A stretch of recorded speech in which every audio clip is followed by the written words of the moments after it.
Tere!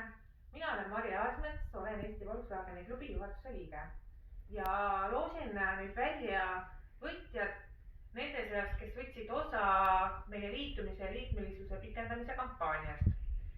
Loosin välja siis 2 pikendajat ja 2 liitujat, kes siis saavad olla lisaks 2021. aastale veel 1 aasta klubi liikmed, ehk siis teie liikmelisuse staatus kehtib kuni 10. veebruarini 2022.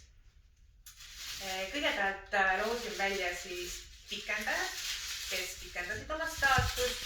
Neid oli päris palju, ma isegi ei lugenud tegelikult kokku neid, aga võtame siit nüüd 2 nime, võtame siis selle, mis välja kukkus. Esimene võitja on Krahv, palju õnne. Ja teine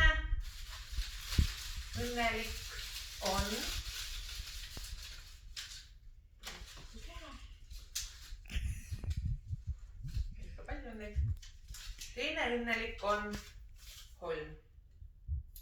Palju õnne sulle ka, et teie olete siis 2022. aastani ametlikult Eesti Volkswageni klubi liikmed. Ja nüüd siis liitujate. Loosisõdeli liitujaid oli meil väga vähe, 4 uut inimest ainult. Seega võiduvõimalus on 50%. Nende jaoks ma ei hakanud üldse korda võtmagi. Võtame siis lihtsalt, mis esimesena kätte jääb. Esimene liituja, kes siis saab olla veel lisaks 1 aasta klubi liige, on Ronnie.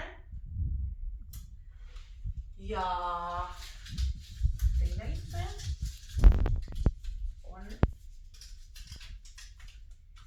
Rass. Palju õnne võitjatele! Mina soovin omalt poolt kõigile rahulikku pühade aega, püsige terved!